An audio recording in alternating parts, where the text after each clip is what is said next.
So hello and welcome to the Data Explorers Market Update with me, Will Duff-Gordon. Last week was the big conference in California, the Web 2.0 conference, where all the great and the good gathered. And I was keen to just try and draw out a couple of themes from that great event. Sadly, we weren't invited. We're not that cool.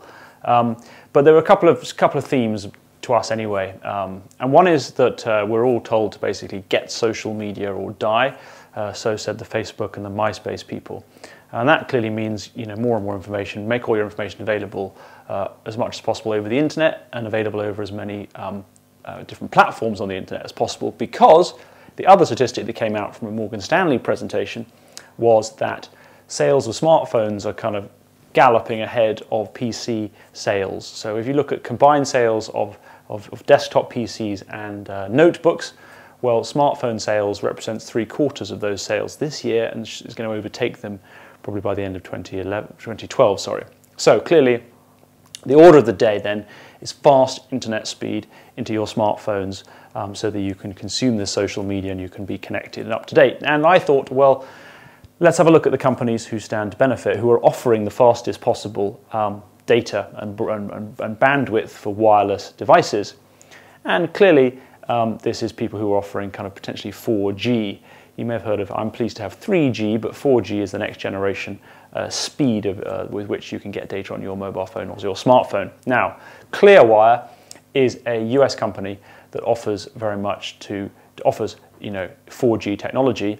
Clearwire then provide that to Sprint, Nextel, Comcast, Time Warner, etc. Now, interestingly, just this month, the International Telecommunications Union has come out and said that actually officially 4G does not exist until 2014 at the earliest, because the technology isn't ready yet. And what they define as 4G is rather different to what people like T-Mobile and Clearwire are currently saying is 4G. So, is this ringing alarm bells for investors? Is this trouble on the horizon? Well, Clearwire is already in a bit of trouble, had to raise $1 billion from existing shareholders in the summer. Its debt has been downgraded. Things aren't looking that great. Anyway, this is another nail in their coffin. So I looked at the investors. Now, short interest is it is at a 52-week high in Clearwire, which is a large proportion of the supply. It's not much of the market cap, about 2.5%, but that is a big proportion of the supply. Interestingly, though, institutional investors, or those that lend anyway, have been buying more shares in Clearwire over the last 6 months. So you've got sort of short sellers negative, long-only managers leaning towards the positive. If we look at the corporate bond for Clearwire, there's a bit of activity in the 2015, paying 12% yield, mind you. And that's also interesting because you've got a difference of opinion there. You've got short sellers covering in the bond, and you've got institutional owners buying. Actually, no, there is similar sentiment in terms of the bonds. So bearish on the equity, positive from the bondholders. Let's then have a look at Sprint Nextel, because they are a shareholder and a customer of Clearwire, and they're supposedly offering like the 4G, really fast connectivity. Now, clearly they're going to be in trouble here, and sure enough, short sellers are there's been a recent spike to a kind of 52-week high. On the other hand, institutional owners have never owned more of Sprint Nextel. They own 30% of the company, which is a new 3-year high.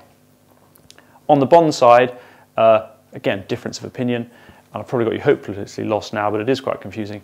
The people who are long Sprint Nextel's bonds have been selling them over the last 3 years and have never owned less of that. So there's conflicting signals, extremely hard to read what's going on, and that makes me feel slightly better because I've gone cross-eyed today trying to basically kind of distill this extremely complicated situation into one report. It is there on paper at dataexplorers.com/news, and I hope you find it interesting.